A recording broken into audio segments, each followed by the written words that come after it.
ain't nothing more than a garbage dump worker. That's what you'll never be. Yes, you'll never be nothing more than that. You're garbage. You were destined for garbage. We're going to make $1 gorillion. A gorillion dollars? $1 gorillion. I'd rather make a Brazilian dollars. Ah. A Brazilian men. If they each give us $1, then we can have a Brazilian dollars. It's true. That's still one of my favorite jokes about George W. Bush. I didn't know there was a W. Bush joke. I was just thinking about the Metal Gear fighting a Brazilian men. Oh, did they make a joke about that there, too? I don't know if it was a joke in Metal Gear, but it was when we watched one of our friends do a Metal Gear stream for their birthday. And he's just fought a Brazilian guy who, I think it's Vamp is his name. And they call him that because he's bisexual, not because he drinks blood. This is just some shit like that. They specifically say that. Metal Gear's some weird shit. Yeah, that's the entire appeal. Yeah. The George W. Bush joke basically goes, well, actually, I don't even. Either way, it's just an aide coming into the Oval Office and being like, "Mr. President, some terrible news. 3 Brazilian men have died in Florida at this shooting or something." He goes, "Oh my God, how much is a Brazilian?" That's pretty good. Yeah. That's pretty funny. Welcome to Cold Hard Trash, CRT episode 95. Had to double check that right as I looked it up. I'm your host, Trashcan Jones. And I'm Breeeeeg, your fellow host. Well, today was a day that was pretty productive for me. Besides doing my usual laundry, dishes, all that, making sure this place is clean, I also made bread, and it actually went well. My first attempt at bread sucked ass, but this one went good. Yeah, it was nice. It was chewy, had a nice crust on the bottom, nice sourdough flavor. Nice. I'm glad you enjoyed. I'm really happy with it. I want to be Positive able bread to experience. I want to be able to make all of the bread that I consume, be like a self-sufficient bread machine, you know? Mm-hmm. You feed your sourdough starter. Yeah. It gives you bread. It gives me bread. I feed it and I let it grow. I put it on a little heating pad. Mm-hmm. It's pretty good. It's a good night. Yeah. Well, actually, the heating pad only goes for 3 hours, so it's during the day. Okay. Afterward, when I put it in this little, after stretching it a couple times for a couple hours, then you put it into a little, cheesecloth in a wood bowl, then I kiss it goodnight. Okay. And then afterwards, I wake it up and then make it into bread in the morning. Mm-hmm. You got a bun in the oven? Yeah, I got a bun in the fridge. Yeah. Well, now I don't have either of those things. Now I just got sourdough starter in the fridge. Back to square one. Restarting the process. Yes, indeed. Letting her grow. Didn't you say that someone confused you for Jesus today? Yeah, when we were grocery shopping. I think that's what happened, because when Mrs. Trash went off to just go get one last thing while I was standing in line at the checkout, a guy walked up to me and just said, he was a real mumbly and low talker, so I didn't get everything that he said, but he's like, I'm some kind of follower of Jesus Christ, and I would like you for you to hear my story. I feel like it's very important for you to hear it, and yada, yada, yada, and I didn't say anything back to him. I just kind of smiled and nodded. It was a pretty quick pitch of just 10 seconds, and then he went on his way, and I was just like, I don't know what that was. He said he felt like the connection and the need to tell me that he was a follower of Jesus. So I don't know. He gave off the vibe that he thought I was someone special, and I was like, why would he think that? Does he think I was Jesus? Did he think he saw Jesus in the Jewel today? I mean, he's got to get food like anyone else, right? Yeah, if I was around, or maybe it's one of those things that he believes. If I was around? Wait a second. Is that an admission?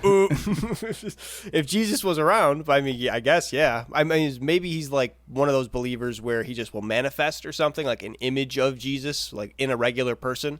Maybe in a piece of toast. Right, maybe one of those type of things, and he thought he manifested in this man I saw today.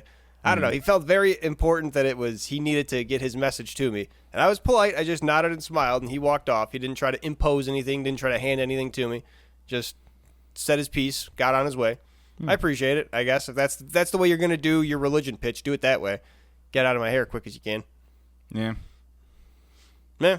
I wouldn't say that I appreciated the whole... bad side, though. He doesn't know my powers. I wouldn't say I appreciated the whole experience, but, it was kind of the most awkward social experience, the most I could appreciate. It's the most least awkward that could be. So, Guess good. Thumbs up to that guy.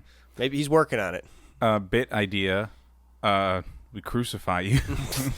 What a good bit. We don't do the whole. We don't make you carry the cross yourself. We don't give you the crown of thorns.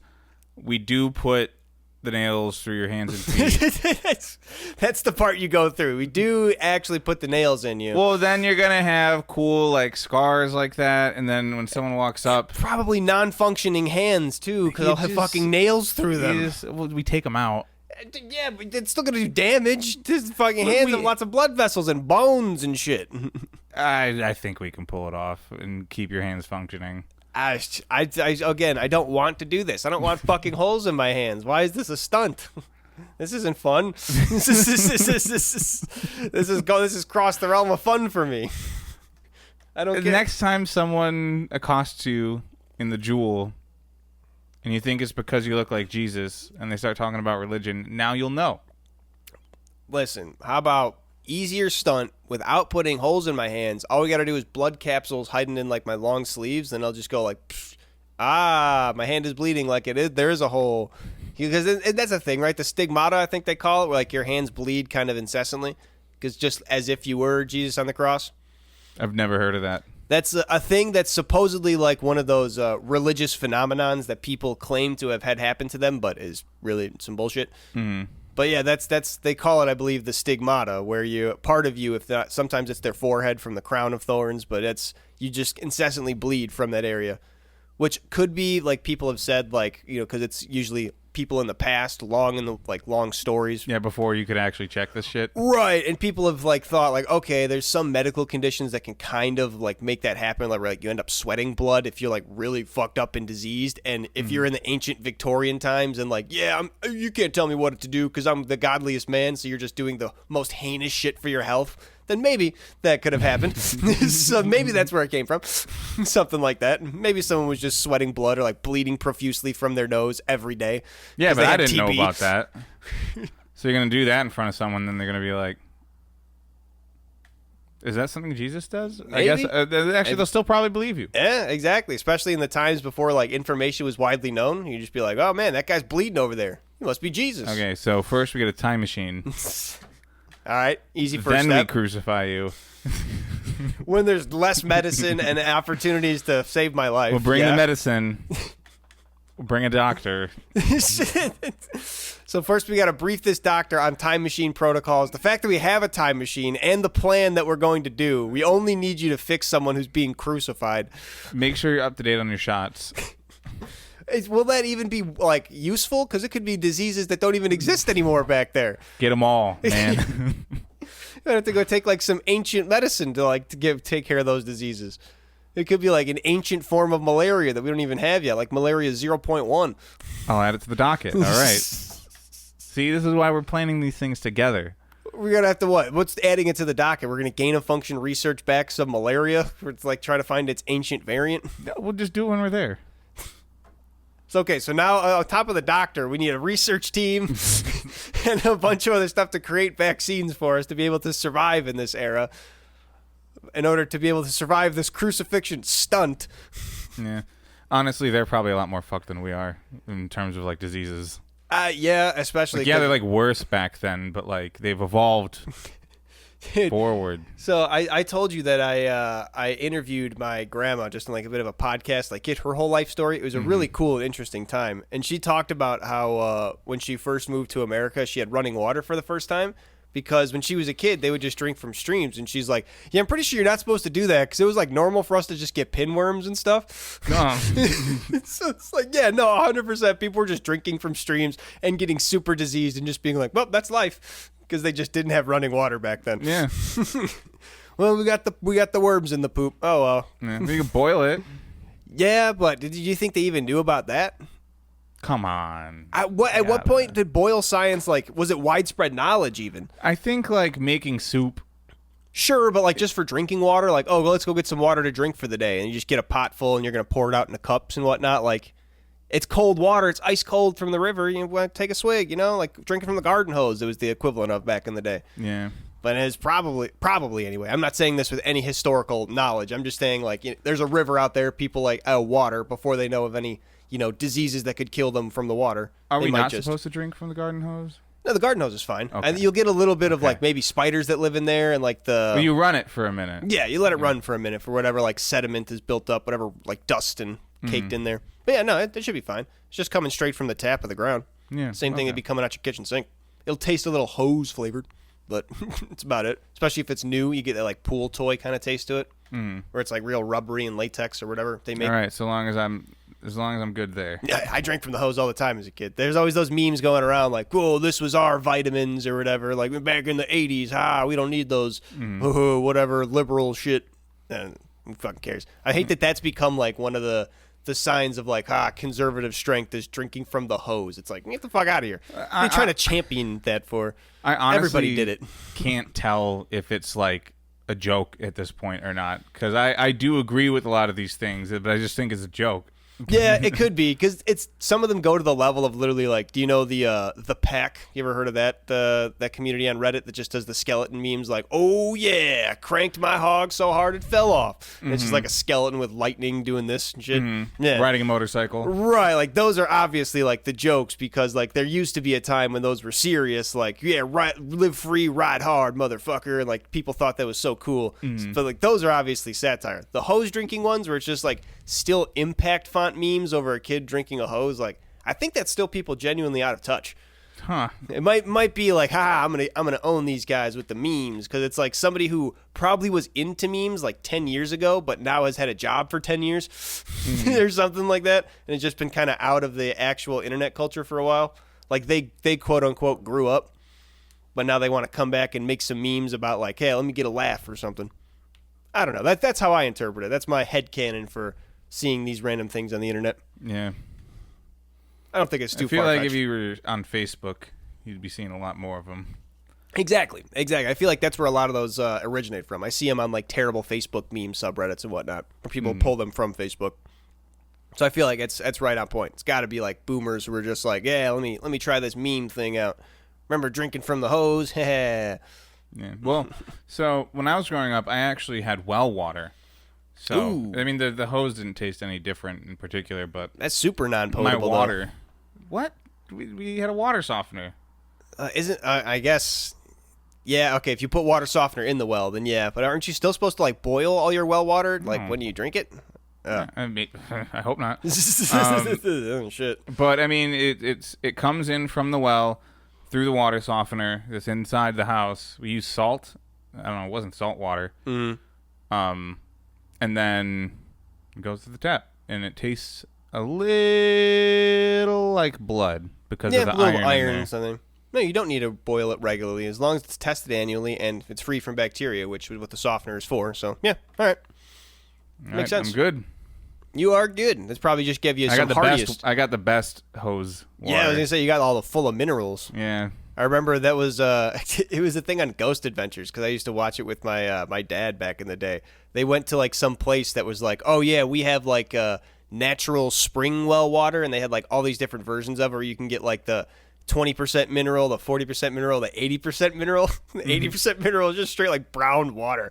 Yeah, right? Just At like, that point. what the hell? And like the host drank that little bit of it, and he's just like, yep, that's just dirt. And he's just like coughing some of it up and shit. And it's like, look, if it's not going to hurt you, I guess I would be in you for get it. your iron, your fluorine, like they were going over all the different like sediment parts that were in it, like not sediment, but like the different parts Not of sediment. It probably was like It's particles dirt. of sediment, but like minerals was what the term I meant to use. The different minerals that were in there. I don't think it was actual. Because does sediment like specifically refer to like when it becomes like crystallized to rock? Sediment refers to solid suspended in liquid. Okay. I'm pretty sure. Like that's what they talk about in like wine when there's stuff at the bottom. That's a sediment. Right. So I think this water, I don't think there was any like sediment in it because they kept shaking it up and there wasn't like stuff settling to the bottom, at least from what I saw. So it might have just been like actual quote unquote minerals. So like very like finely either powders to the point where it diluted fully or I don't know. But it was just straight like brown water that you could like see through. Like it looked like whiskey almost. He was just like, oh my God, people drink this? And like, oh yeah, it's super healthy. Like the people in the store were drinking it no problem. And it's like, good God. I would like a glass of that. Right? I feel like I'm gonna have all of my minerals. It's somewhere in like Hicktown, Virginia, or something, like way in the backwoods. They went to like this little like wood shack that had like the rickety door, like literally looked like a horror town. 'Cause they're going there for ghost adventures, so I mean it makes sense. Mm-hmm. But it wasn't even like, oh yeah, because some places they go to, like it's kind of built around the horror attraction. We're like, oh yeah, we kind of make this look like an old west town. That just straight up looked like it was a town built in the 1800s and was just still around today. Like they're just so dilapidated. It's cool though. It's cool to see like people still making it work. You know? Yeah, I mean this is probably like the only thing they ever know. Yeah, it's like, well, their family business. Here. We got our food, our mineral water. Our roof. That's all we need. Mineral water. Yeah, people pay good money for that. Yeah, I guess they do. That could be like, you see the Parks and Rec joke where they talk about like the beef milk. It's milk that's squeezed through tiny holes in cows. And they're like, it's just fucking milk. What do you? It's literally Ron's reaction, like, just fucking milk. What are you talking about?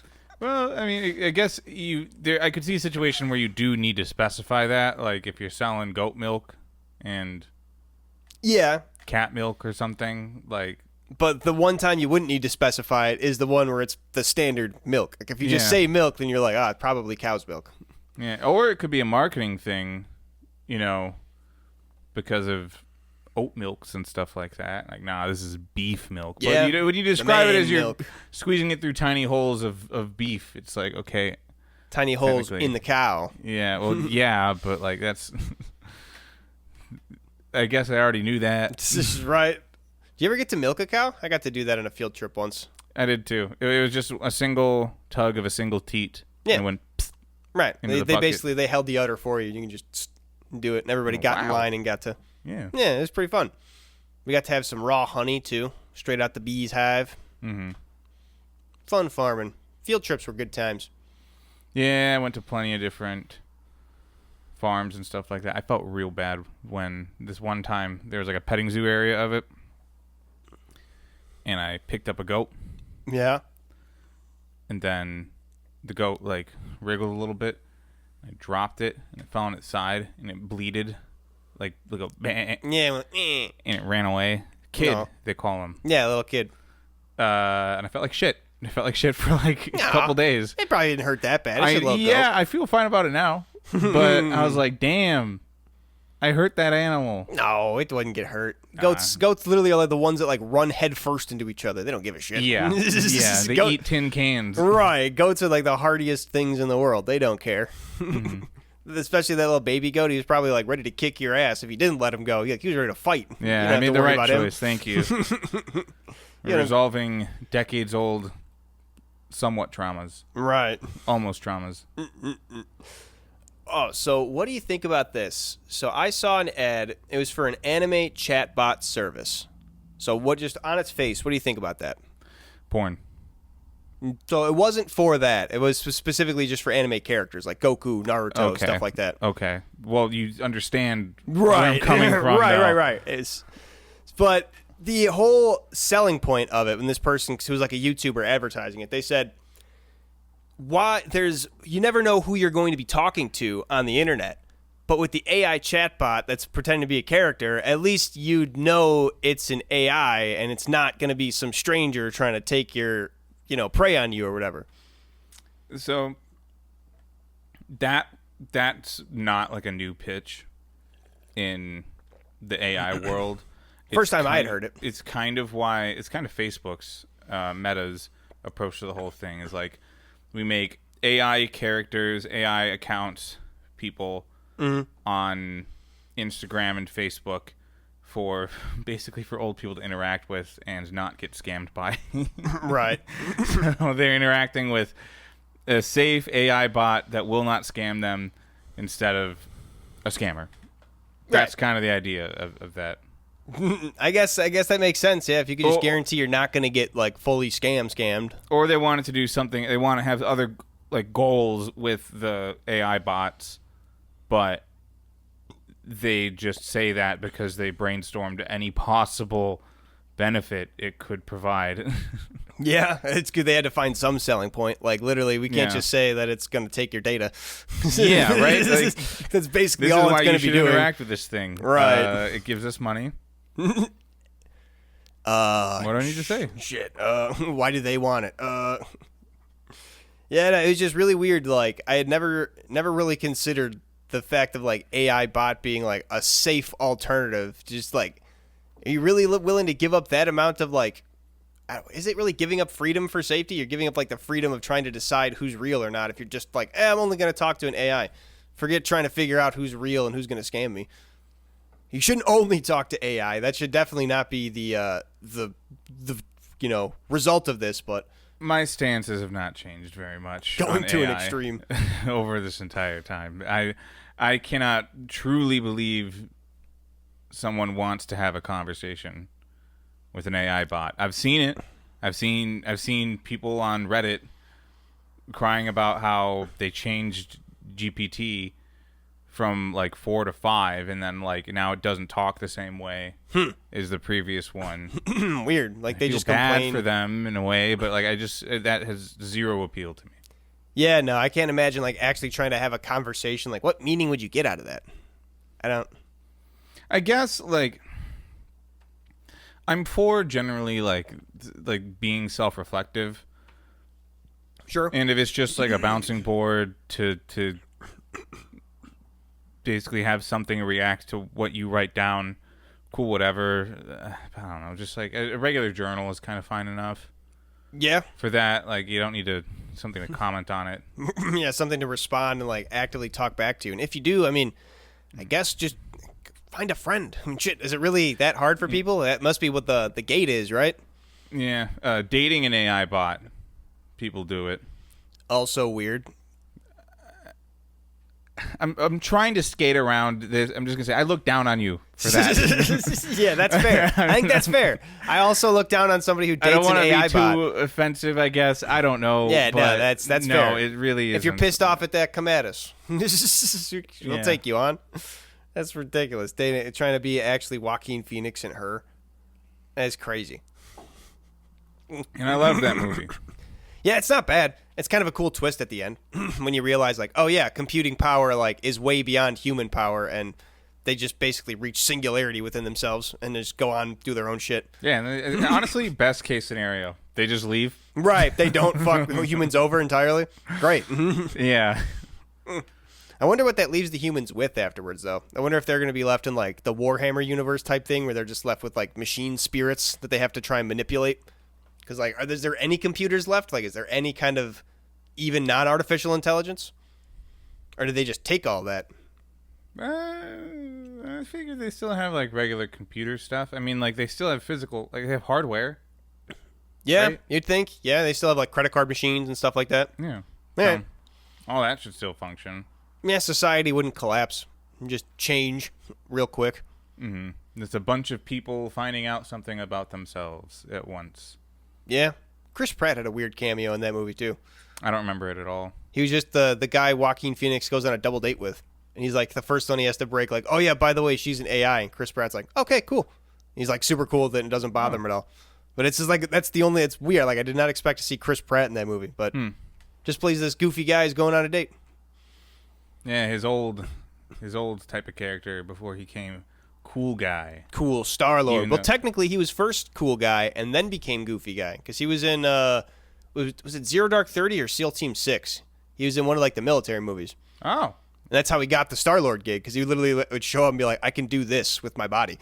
Because he's like fat and pudgy as Andy Dwyer, but he's like, I can just be SEAL Team 6, man. Just get me, the right diet and Give workout me a reason. team. Right. Give me a reason to do it. And I can do it.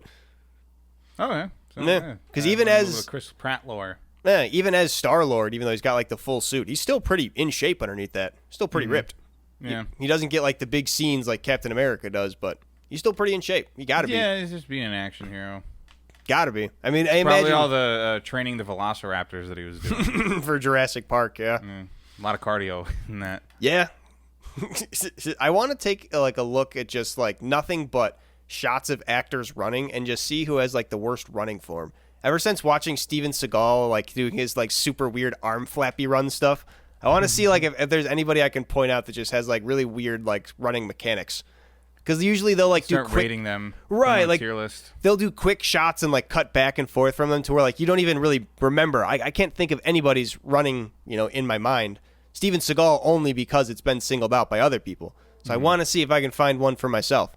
Maybe someone else has a weird run style that like nobody's picked up on.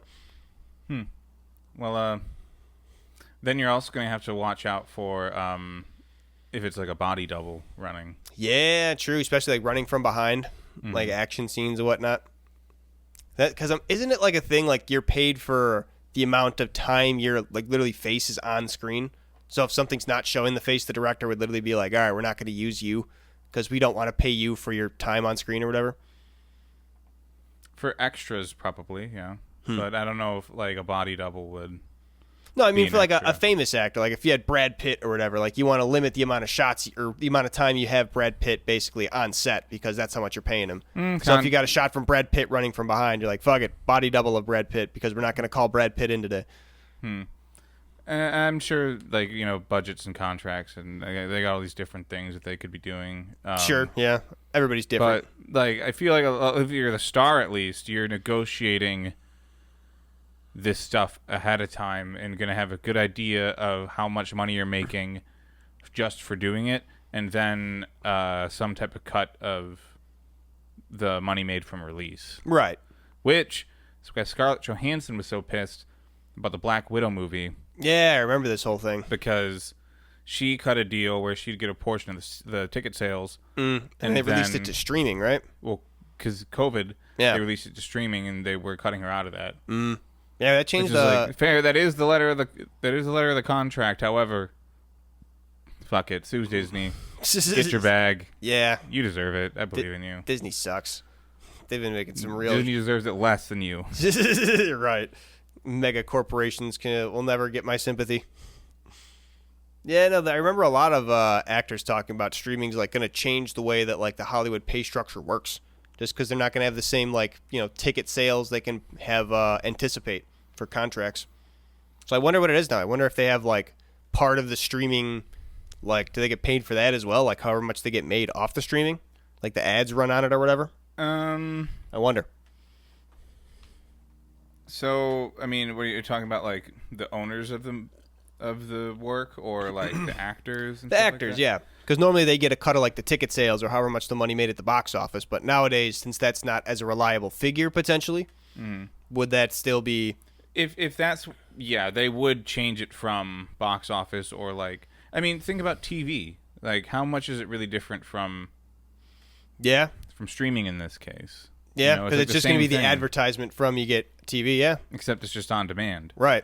So, yeah, it would be like, however much money that you get for the showing of the show. And then that would be negotiated. Again, just like that's really what it all comes down to. Like, I don't know, like, standard contract or anything like that, but it'll all just be like, negotiations. Is it stipulated in there? Is it stipulated in there or not? And, like, that's why all the a lot of the people from The Office who weren't like one of the like main like 5 people, right? They sort of still like ride out like their like that time of their career. Yeah, the Office ladies and Kevin Baumgartner, I think, had a podcast, Kevin and Stanley, because they aren't getting money from the show right anymore. That makes sense. So they got to try and leverage it some other way because it didn't really blow up like that until streaming. Right. Yeah, that makes sense.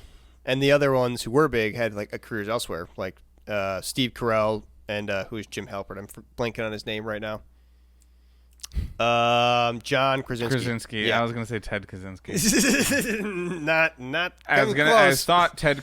Close. I thought Ted Kaczynski. That's his dad. And then I thought, that's wrong. And I was thinking, should I say it anyways? And then you made it to. That'd have been pretty funny. If you said Ted Kaczynski, I probably would have got to John Krasinski pretty quick. Okay. It's pretty funny. That's wild. Oh, I have a great sports moment to share with you that I thought about the other day. So, do you know of the moment of the helmet catch, just off the top of the rip? No. So, are you aware of the time of a perfect NFL season where an NFL team has gone the entire season and won the Super Bowl without losing a game? It's only happened one time. No, I know nothing about that. But who did it? Happened one time in 1971, the Miami Dolphins. The other time that it came close was in our lifetimes. I believe it was 2012, 2010, around there. I don't remember exactly, so forgive me if I get the year wrong. But it was the New England Patriots, middle of the Tom Brady dynasty. They go 16-0, win every single game of the regular season, including beating the New York Giants. Get to the postseason, get to the Super Bowl to face the New York Giants again. Now, the Patriots start off hot. They get a lead. Giants are down in the fourth quarter. They have third down in their own territory on their side of the 50.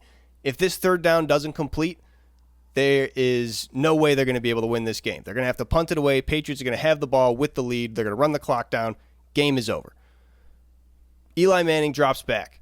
Somehow, over the course of the play, there's like 6 or 7 different Patriots defenders that get his hands on him, still manages to stay on his feet.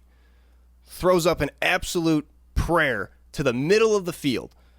Now, just statistics dictates the middle of the field, more people than either side of the field. So terrible idea to just throw prayers to the middle of the field unless it's like Hail Mary game-ending scenario. He does it. It kind of was. And it kind of was. So he was just like, fuck it, I'm going to throw this.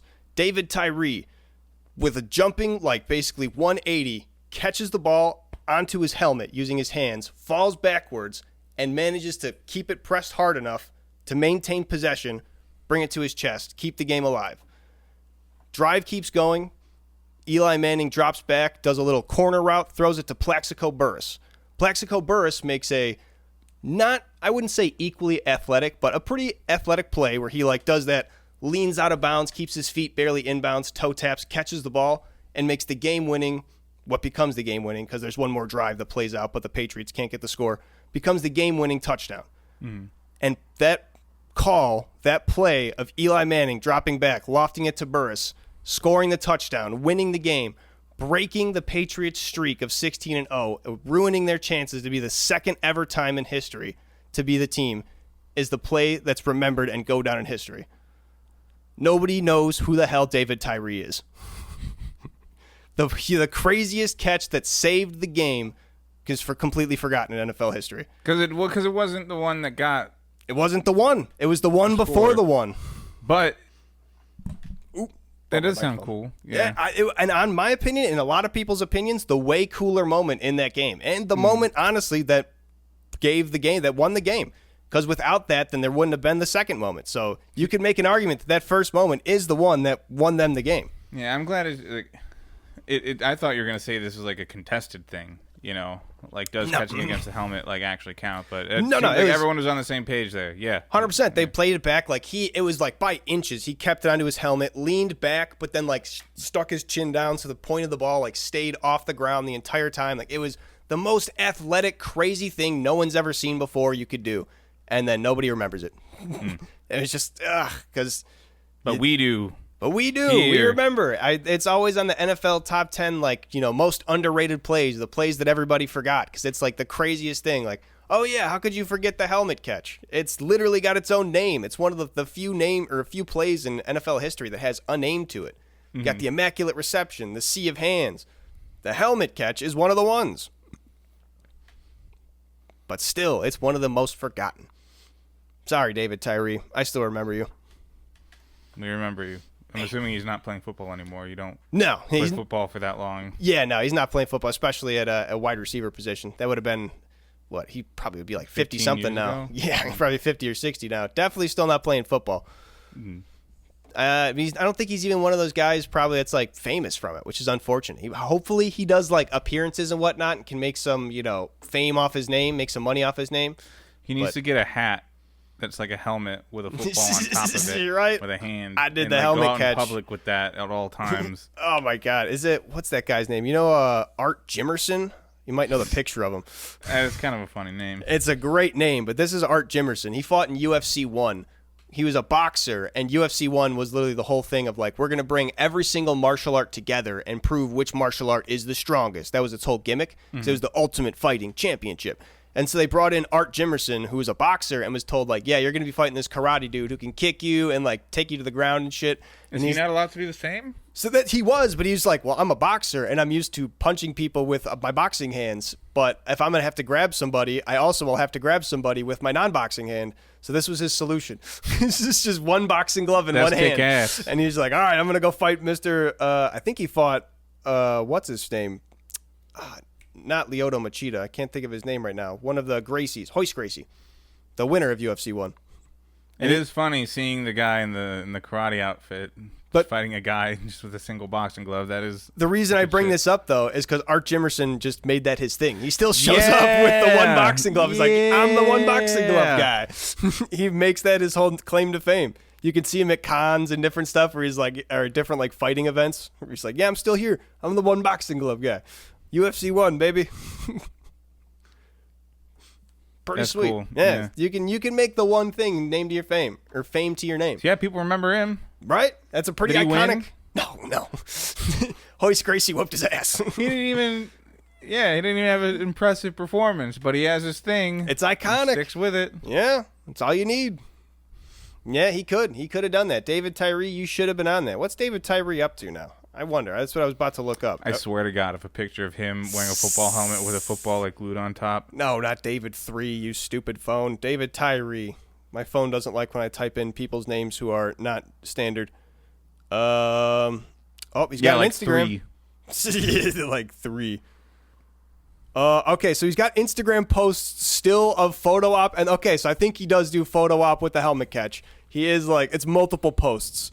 Still posted about the helmet catch 18 years ago today. Yeah, so he definitely makes this his thing. You know what? He seems to be coolin'. Greatest catch ever. 28,000 on Instagram. Yeah, he's booling. I don't know what else he's doing besides just signing pictures like I'm the helmet catch guy. Consultant, coach, communicator. So maybe he's like a coach of like a high school or college team. I assume high school. I think life. Sure. Oh shit! Is it a life coach? That's probably. He has 28K on Instagram. Yeah. Consultant, coach, communicator. Nah, yeah. He's got to be like a life coach. That makes sense. That's a usual route they go into consultants, and usually teams will hire them, and it'll basically just be like to give a speech, and then they'll pay him $20,000 and send him out the door, something like that. The revolving door of how making sure we take care of our players after they retire. We promise. They don't do that. NFL is notoriously bad for doing that. Sometimes they do. Some of them when they actually have someone to point to. It's a little bit of like if they have the knowledge and wherewithal to actually get a business with under them and like do things with their money, which there is like the NFL Players Association actually does have like resources for that to happen. Like if I forget who it was on the Jaguars started this whole brand called the Ugly Duckling brand, where it was like this whole thing like about the ugly duckling. It was like an acronym for it too, where like he was basically able to, not in the same way of like a credit union, but use the resources of the NFL Player Association to like get business loans and be able to learn how to do that to start his own brand of clothing. Mm. And so now he's got his own business aside of being an NFL player. And he's just like, well, thanks for the NFL Player Association help me doing that. But it's not like they, go to your door and be like, hey, here's how you start a brand. You have to still go forth and do that for yourself. Yeah, but like, I mean, if you can't go forth and talk to the guys that are willing to help you for nothing, for help, yeah, like how inspired are you really to do any of these things in the first place? That's true. That's true. There's just a lot of, I guess, bad faith seen in the NFL, just paying these guys who have never really seen more than $100,000 maybe in their life, multiple millions of dollars, and then just giving them brain injuries and then saying figure it out basically, and then no, I'm with you on that.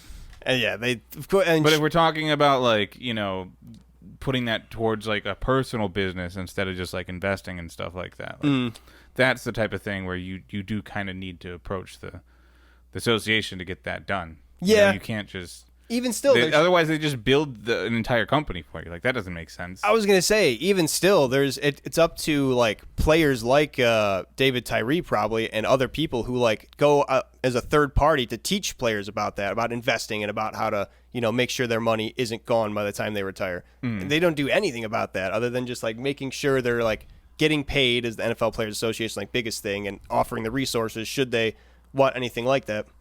So they don't have to go. I think it's the biggest thing is like they don't want to have like a predatory nature to it, because if an NFL player goes like, hey, I'm trying to start a business, there's probably going to be a lot of people vying to, start that business for them, which I guess like, in a free market isn't bad, but the NFL would like to keep that in-house if they can, keep the money if they can, get their little cut of it.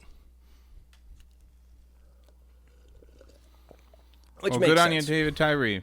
Yeah, hopefully David Tyree's doing good. He's got 30K on Instagram. Hopefully he's making some good money for himself. He's still doing showings of being the helmet catch guy. Yeah, that's 2 pictures of it right there. the first line of his Instagram is greatest catch ever. Yeah. So he's definitely the helmet catch guy. Shout out to him. Even though it's forgotten in NFL history, he's making sure that he's not forgotten. He's going hard. Yeah. Love that shit. I bet he could make some analogies. I think it'd be really funny if he's like doing his motivational speaker thing, and then like every single like example comes back. It's like catching a football on the head. To be creative, you need like you see like an opportunity's coming at you fast, and you don't know if you can handle it. Just put it on your head. You got to tackle it head first. It's like every single like other slide is just a picture of him catching the ball. Which it's not that much on his Instagram, but it is down there twice in the first 2 rows. So. Yeah, it's pretty funny. I think he just had like 2 separate events where he was doing 2 signings, so he probably just posted about it twice. Yeah. Like maybe there was like a big con or a big like football event going on, and he was being in 2 places. That's pretty good though. I like, as much as I like, there's a little bit of tackiness of like, oh, you're trying to milk your thing for a long time. I like it when guys are like, a little bit knowing of what it is. Like they're not trying to be like, yeah, I am the greatest wide receiver of all time. He's like, I did the cool catch once. Like I like that. You stay in your lane a little bit. You're like you're famous, but only a little bit famous. Yeah, he doesn't need to like break away and right. You take the fame that you no, can get. I am more than the cool catch. Right. I like that. It's like exactly like Art Jimmerson. Like he's not trying to claim that he was some great combatant. He literally just lost to Hoist Gracie, and he was the guy that wore the one boxing glove. Mm-hmm. It was a Wild West. You said it was the first UFC? Yeah, the first ever UFC. There was literally no rules to that one. There was headbutting, eye gouging, different stuff allowed. Yeah, there's one of the guys got eye gouged right away. One of the big, I think he was a sumo wrestler. He got fucked up. It was bad. Dick punching was allowed. That was one guy's strategy. He just punched a guy in the dick for like a minute straight. Strawberry basket. He held him on the ground and just punched him in the dick. It was so bad. It was literally just like held him in a crucifix. It was just. He was wearing a cup too, so like it wasn't full on to the dick, but you could just imagine like a cup wailing against is you. Just like bruised. Oh, it hurt like shit. Must have, but no rules. Fuck it. First ever. The whole point of it too. Someone brings a gun. The whole point of it too, it was set up by the Gracie family, because their whole thing, the Gracie family would like do. I think they would sell tapes of like Gracie jiu-jitsu to like basically teach it, and just however you could learn much jiu-jitsu from a VHS tape, probably not much, but they would sell it and they would make money that way. And eventually people would always be like, oh yeah, that's bullshit. All the stuff they're doing on those tapes is bullshit. So they started the UFC, the first UFC tournament, and they were like, all right, well, we're gonna have our best guy, technically second best, because I think it was Elio Gracie that was technically a little bit better, but he was slight of frame and didn't look like a big, strong macho guy like Hoist did. So they were like, all right, we want Hoist Gracie to go in there, and he's basically going to be not like, picked favorite to win, but we're going to make sure he gets matches that aren't super hard for him. That's why I got Art Jimmerson at the start, who was a guy who was just a boxer and definitely had no idea about grappling. And every single guy that he got, he basically just like choked him, got him ringed up, and then tapped him out within a minute. Until he got to Ken Shamrock, who was an actual like wrestler, and I forget what was the other. I think he did Pancrase, which is this other like half WWE, half actual shoot fighting in Japan. Bas Rutten did a lot of it too. But so Ken Shamrock was an actual like really big beefy guy who could fuck people up and was really like good at fighting. And they told him his whole story is that for the whole fight you could wear shoes, like the whole tournament. That was a big thing. Some people did, some people didn't.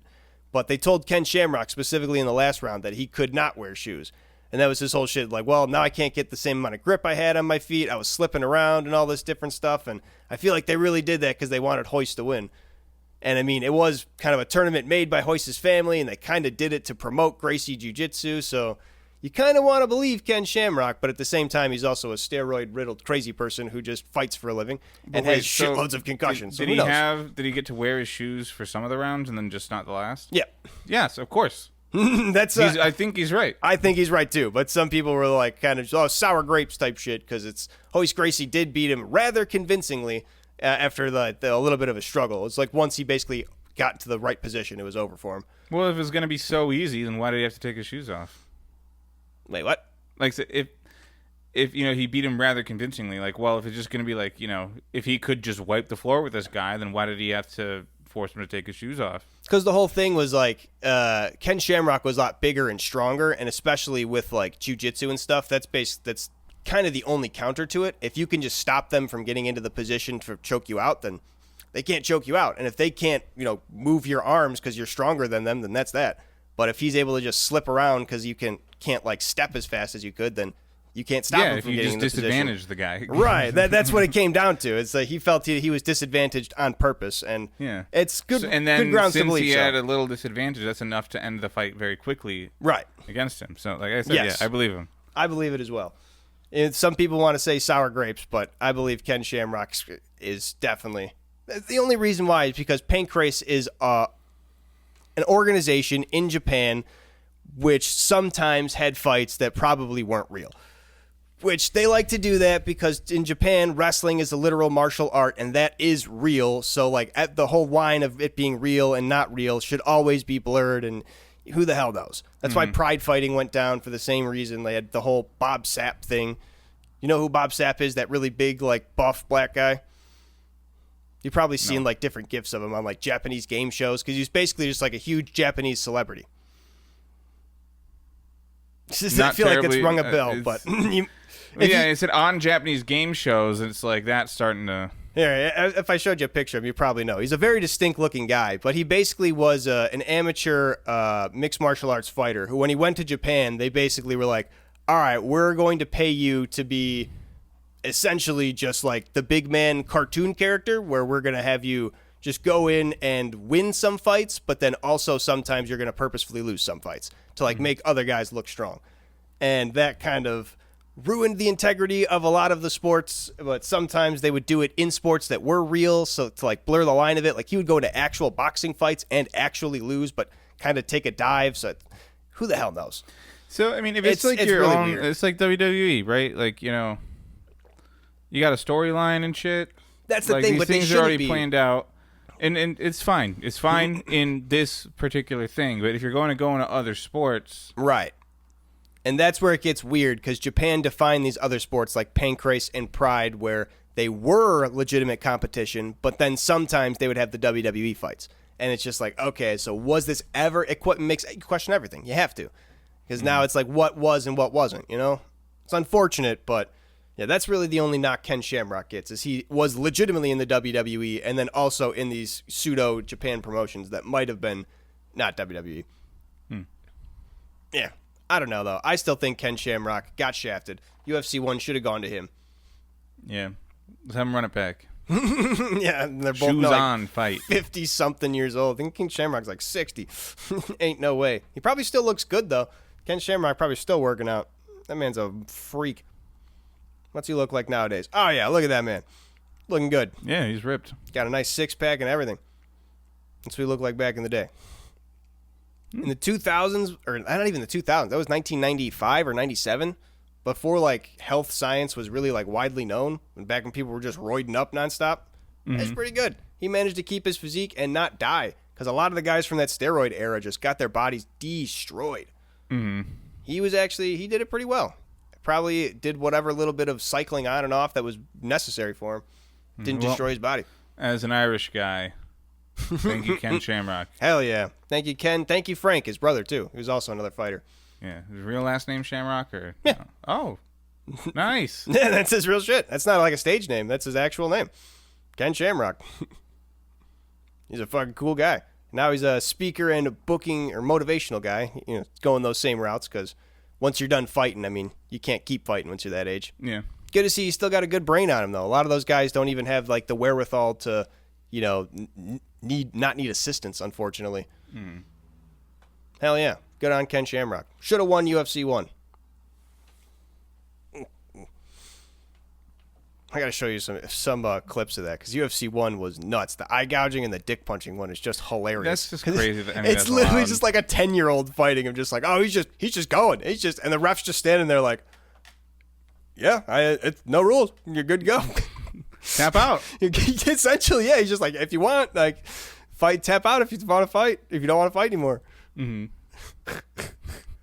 That's crazy. I think it was Big John McCarthy too. He's like a guy who's like a legendary referee and like goes on to teach other referees how to be really good referees. And that's like how he cut his teeth. His first ever was the first ever UFC. Like he had to sit there and watch people get punched in the dick, and just like literally hand style, like couldn't do anything. Yeah, he got told there's no rules. He's doing his job. Yeah, yeah.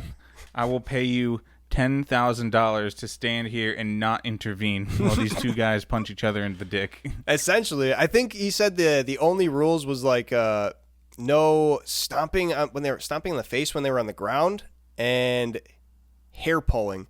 Like they told you to limit that, to be like, hey, stop it if they were hair pulling, and that was it. And like to stop the fight at a KO. Like that is his only the only time he was able to get into the fight, which is crazy. Which then Pride FC, which is even crazier, because they allowed foot stomps on the ground and soccer kicks. Oh, my God. Which is insane. Yeah, you could just stomp people's faces out in Pride. When they got on all fours, you could just wind up and kick them in the face. Didn't matter. Wow. Well, I wonder how many of them are still kicking. Actually, a lot of the Pride fighters still a lot of them. Like Fyodor Emelianenko, Mirko Krokop, Bob Sapp was in Pride for a little bit. But a lot of like the Pride legends were... Well, I take that back because Rampage Jackson they're the legends, right? They're not. They were the guys kicking the faces. True. Yeah, the guys who got kicked probably not around for too long. I think Butterbean was in Pride for a little bit though. He got kicked around for a bit. He won some fights, but also lost some. Because as soon as somebody figured out that if he got on the ground, he was fucked. Well, you got a name like Butterbean, you got to do your time for a bit. It was cool seeing Butterbean in UFC gloves. It was cool seeing him actually, like, he had groundwork. Like, when he got on top of somebody, it was crazy. Because then, like, you imagine somebody who's, like, 400 pounds laying on top of you, I would tap out just from that. I wouldn't even wait for him to do anything. I'd just be like, get off, please. I quit. Done with this shit. But yeah, if he got onto his back, I'm pretty sure he'd have a rough time getting up. Which is pretty much how when he got submitted was how it ended. He got onto his back, then someone was just able to chicken wing him real quick. Done for. Grab his wrist because one wrist can't reach over to the other wrist when you're that big, which is kind of the whole point of jiu-jitsu, getting this finger lock. When you can't do that, you're kind of screwed. Yeah. As we have Jorgen von Strangle. Oh, from Fairly Odd Parents? Yeah, where he got like a cat on his face or something like that, and he like literally couldn't. Just because he's just so big. Because his muscles are too big. That's pretty good. Yeah, that happens. It's probably a lot with at least doing this thing with like the bodybuilders. I've seen that video where like the guy puts the Post-it note like right between the shoulder blades, and the bodybuilder's muscles are so big he can't reach back there. I do that to my brother all the time because I can connect my hands around my back like that, and he can't because he lifts too much. Are you gonna try and do it? I can. Well, like I'm saying like this, but over the top and around the back. It's just weird to line it up. There you go, because one of them's backwards. I can touch a finger. I cannot. I can fully interlock. Here, let me see if I can turn it to the camera. Oh, yeah. Full interlock. Can I go the other way? No, that one doesn't reach as far. All right, I guess that's what we're doing. Can you lock them? No, you get the fingertips. Almost. Ooh, we lock one finger. Ooh, can't get it. Maybe the other way. Close. Yeah, I was going to say, mine is like way closer there, or way more the other way. Then I can't even touch the other way either. Yeah, not even saying any of this in the mic. Sorry. That was probably not the best listening experience. Apologize for that. We were just trying to see if we could stretch behind our backs. I mean, Jones pulled it off on one side. Yeah, pull it up. Check the video version if you want to see us trying to stretch behind our backs and just almost rip our shoulder blades out. Ooh, got a good crack there. That was good. I needed that. Ugh. But that is about a good time for us to end this episode of Cold Hard Trash, CRT episode 95. Thank you so much for tuning in and listening to us. If you liked what you heard, give us a good old rating of 5 stars or a little comment on there. Let us know what you liked. Let us know what you didn't like. Let us know what you want to see and what you want to hear. And, that's about it. That's all I got. You all have a good night. Or don't. heading out for some cayenne pepper. I keep forgetting about that. Yeah, he wants to do the cayenne And you thing. keep reminding me of it. Why do actually, how do I remind you of it? when I came here, you're like, Oh, I "Did you bring reminded your you. cayenne?" Yeah, but I Oh. didn't. I forgot about it again since then. And you reminded yourself again. But bye. See you later. next time.